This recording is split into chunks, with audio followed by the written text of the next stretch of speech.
महाराज भीष्मक चाहते हैं हमारी बेटी का विवाह द्वारिकानाथ भगवान श्री कृष्ण के साथ हो जावे। इनकी माताजी चाहती हैं हमारी बेटी का विवाह द्वारिकानाथ के साथ हो जावे।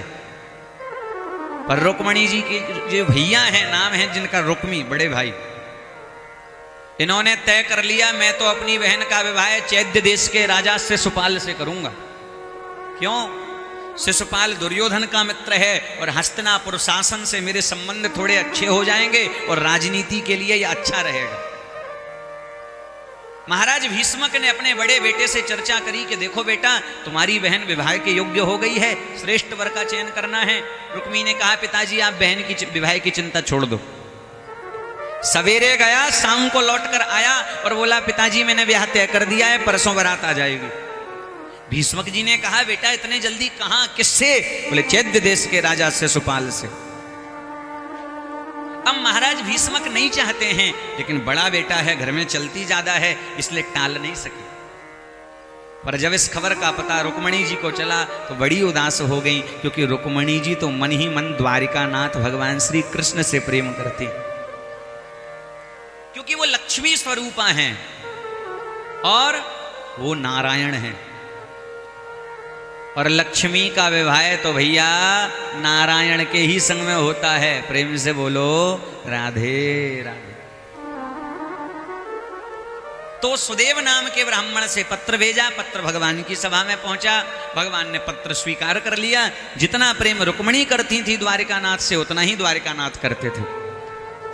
भगवान उन्हीं पंडित जी महाराज के साथ कुंडनपुर पहुंच गए। कहते हैं भगवान जब कुंडनपुर पहुंचे तो शिशुपाल तो जनवासे में बारात लेके पहले से ही ठहरा हुआ। शिशुपाल के गुप्तचरों ने खबर दी शिशुपाल को महाराज वो काली कमली वाला, मुरली वाला, वृंदावन वाला, द्वारिका वाला कृष्ण यहां आया है। कुछ तो गड़बड़ झाला। क्या बकते हो? बोले सरकार हमें ऐसा लगता है कहीं बिना दुल्हन की बारात वापस ना ले जानी पड़े। का फिर? बोले हम सब केवल भोजन के लिए थोड़ी आए, सुरक्षा करेंगे।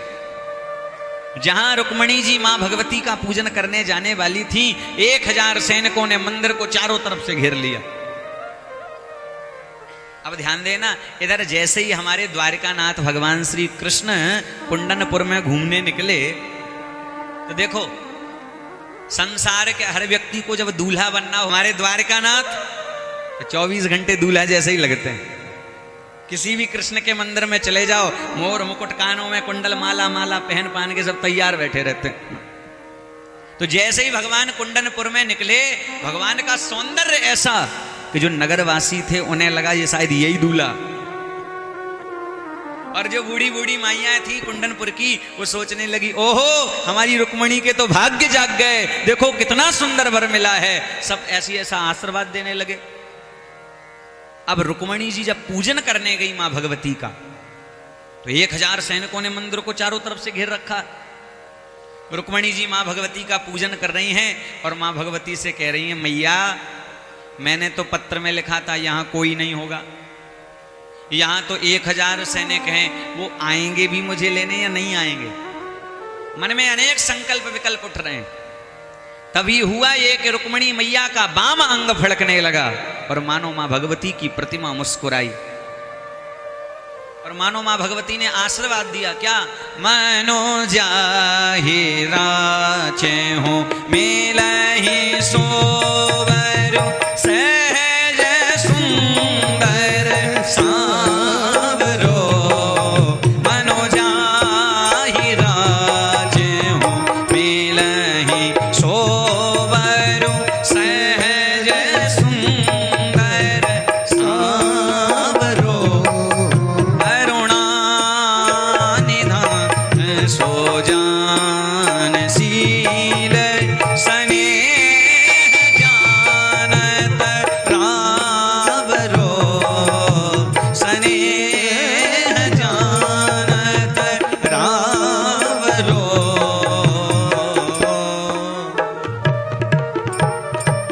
मानो मां भगवती ने आशीर्वाद दिया, मनु जाहि राचहु मिलहि सोवरु सहज सुंदर सांवरो।